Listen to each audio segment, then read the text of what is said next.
And talking about digital, so one of the things that Shane Elliott, our CEO, talks about is, yes, we want to be a fantastic digital bank, but with a human touch. So we kind of use this term bionic, which I don't want that to sound too artificial intelligence like. It's not meant to. It's meant to say we need this great platform. We need people to be able to easily do their transactional type of things online and on their, and quite frankly more even mobile, which has grown exponentially. But for those important interactions, and we were talking about home loans as one, which is huge, they still want to build trust and they want to be able to look somebody in the eye, and they want that personal touch and human interaction. Look, I don't think it's and or an or, it's actually a bit of both. Yeah. And I think the interesting thing about that, way you talked about the question for me, is actually what's an important moment for me might not be an important moment for you. And so how do you create a world where you can have the predictive analytics, the machine learning that truly understands your customer as an individual, a 360-degree view of them that understands actually this moment is more important for you and it might require the human touch.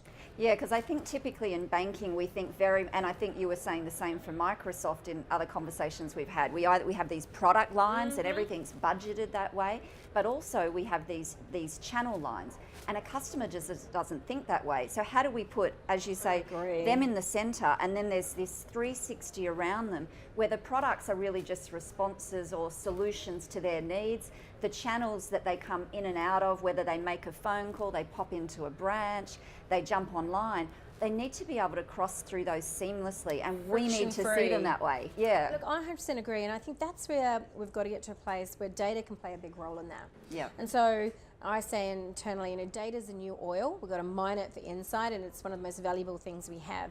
And that can allow us to break down the silos because, like I said to you earlier, is if a customer rings us about an issue with Office, but it actually ends up being an issue maybe with Windows, they don't care.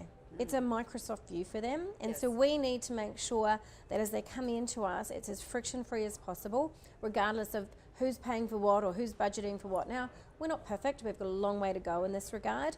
But the more you can put the customer at the center, put the data around them, and help that to enable them to move across those different areas, we will differentiate value to our customers. We'll create great loyalty. They'll have a great experience. And that's what we're all in business to do. Yeah, I've heard you talk about the loyalty for life, and that loop. And I think that's really something we need to do in ANZ. In the past, we've kind of said, customers are sticky because it's quite hard to switch your main bank. But actually, those barriers are reducing, and also banking has kind of been seen as all these solutions bundled together. But what fintechs are doing is choosing one component of that. So let's say payments. And you talked earlier about transport. I think it's a bit like that. Transport isn't going to be held by car manufacturers. It is this ecosystem. So that's been really interesting for us.